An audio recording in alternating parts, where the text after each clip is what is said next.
Okay, so we're going there. I'm sharing my weight gain story, and this is how did I get so fat? Let's go. Welcome to the Overweighted podcast, where we get real about the struggles of being obese and needing to lose a whole lot of weight. My name's Malaika. I'm your host, weight loss mentor and coach. Join me on my personal weight loss journey to lose about 200 pounds, and as I share my very real experiences, plus some simple, successful, and sustainable weight loss tips and mindset shifts so that we can mark lose weight off of our to-do list for good. Before I get into it, I want to recognize the fact that the word fat might be a trigger for some people. I apologize in advance, but funny thing is, the word fat really has no power over me. I know I'm overweight. I know I'm obese. And actually, I hate the word obese more than the fact that I hate the word fat. So just want to put that out there. But this is my story of how I gained weight. And the funny thing is, I've never really shared everything about my story. And this is the first time I'm really saying it out loud and going into depth. So first off, I grew up skinny. I was really thin growing up, through elementary, middle school, high school. In high school, for instance, I weighed 100 pounds and I'm 5'5.5". So I was about 5'5" in high school. And I was 100 pounds. So my senior year of high school, I actually started to put on a little weight. And I was like 115 pounds when I graduated. So I had gained a little bit of weight. And in college, that's when I first gained, I guess, a significant amount of weight. My first year in college, I gained like 20 pounds. So I was 135 pounds, which is still very much a healthy weight for my size. But going from, before being 100 to 135, I just felt like I had ballooned up at that time. And then by the time I graduated college, I was weighing 155 pounds. And so that is really when I started my weight loss, weight gain cycle. I just felt so big, and especially looking at pictures. And of course, now when I look at those pictures, I would slap my former self because I was not fat at all. But, looking back now, in hindsight, you can see 2020 in hindsight. But at that time, I just felt so big. I was bigger than, a lot of my friends. And so that just made me feel ginormous at the time. And so I started trying to do all the things to lose weight. And that started me in the cycle of losing and gaining and losing and gaining. I can remember specifically, I was about 180 or so pounds. And I was like, I will never allow myself to get over 200 pounds in weight. And of course I did. And then I remember when I was 200 and something pounds, I was like, I will never allow myself to get over 300 pounds. And of course I did. But so throughout my adult life, I could not figure out why on earth I could not lose this weight and keep it off. I had all of the knowledge. I knew how to lose the weight, even in a healthy manner. But for whatever reason, I could not keep it off. And I knew that for some people, they were dealing with traumatic issues and things that happened maybe in their younger years that had caused them to become overweight in their adult years, and trauma that they were dealing with. I knew that there were instances where people have hormonal issues or thyroid issues where that's causing them to be overweight and that they were going to have issues with losing weight. But none of that was the case for me. And I could not figure out for the life of me, why do I keep having this issue of not being able to keep the weight off? And it wasn't until I actually spoke with a life coach, and I was actually wanting to get coaching for my business, but I didn't realize at the time coaching was still really new. I didn't realize there was a difference between a business coach and a life coach. She was actually a life coach, not a business coach. But during our discovery call, my weight was an issue that got brought up because I felt like my weight was something that was holding me back in business. And through conversation with her, she asked me, well, do you think that having this weight is a way for you to reject people before they reject you? That was like the light bulb aha moment for me, because that's exactly what I was doing. I was using the weight as a way to protect myself from being hurt.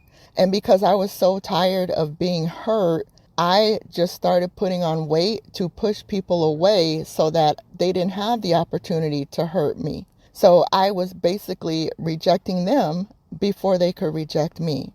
So I'm going to backtrack a little bit and explain why I was doing that. So when I look back over my life, I realized that I was being rejected or being hurt by the people that I wanted to love me the most. And I remember even all the way back to being young, maybe in elementary school or so, I used to speak so properly. Like the way I'm talking right now is not the way I used to speak back then. Me being a people pleaser like I used to be, I started altering the way that I spoke, because I would speak so properly that even my own family members were making fun of me. And, they would be calling me white girl and why do you talk so proper? And that hurt, because these were people that I wanted to love me unconditionally, and it didn't seem like they did. And then in high school, going through school, I remember for some reason it just seemed like some girls just didn't like me. And these were girls of my own ethnicity. These are the ones that I wanted to like me and love me the most. These were the ones that we were in the same neighborhood. We rode the same bus, and there was only about 10% of us in our school. Again, I just remember being hurt by those people that I wanted to love me the most. And of course, in college, there was a few things with boyfriends where I get hurt. That's just something that a lot of us go through. And I remember back then I would go jog whenever I was upset and I needed to let off some steam or let some hurt go. But obviously that stopped as I got older.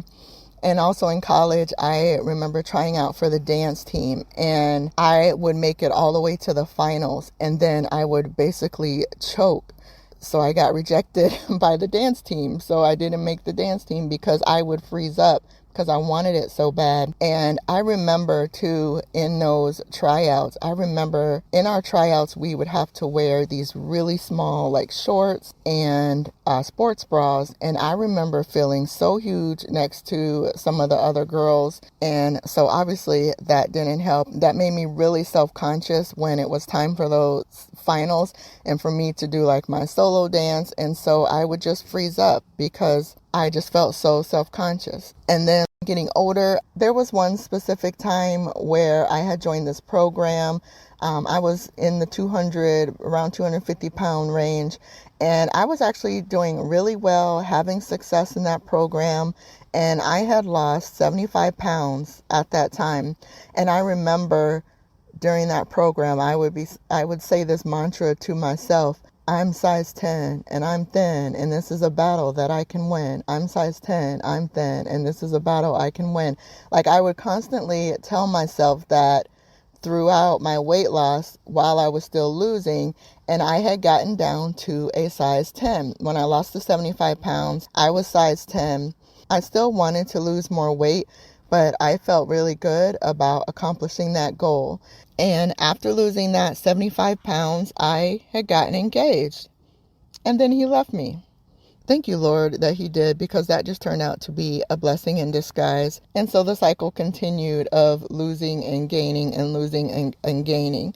And later, there was a time where I remember that I was dating this guy and I was losing weight at the time, and I went over to his house and I had some McDonald's with me, and he basically berated me for having the McDonald's because he knew that I was trying to lose weight. And obviously my self-esteem was already fragile at that time.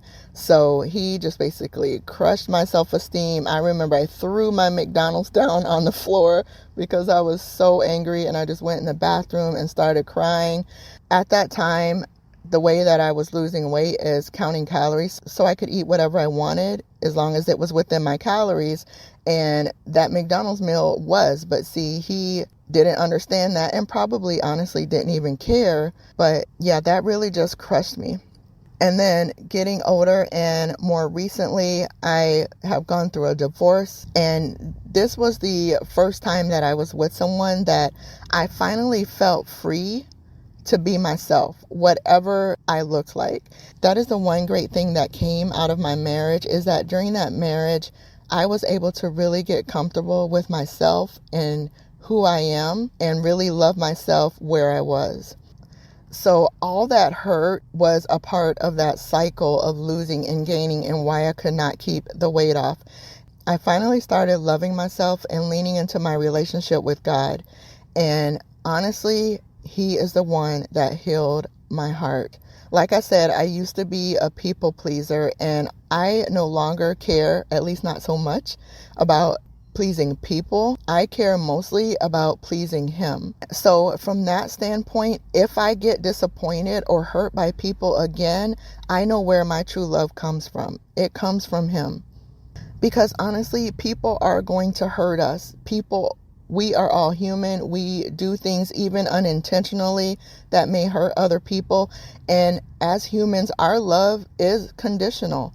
And I've told you before, this isn't a biblical weight loss show, but that's where my healing came from, so that I could start losing this weight for good. Once I got that healing in my heart, I really found a way that I could lose weight that worked for me, and that would be simple and that would be sustainable, because I wanted it to be something that was going to be long term, because I needed to break that cycle.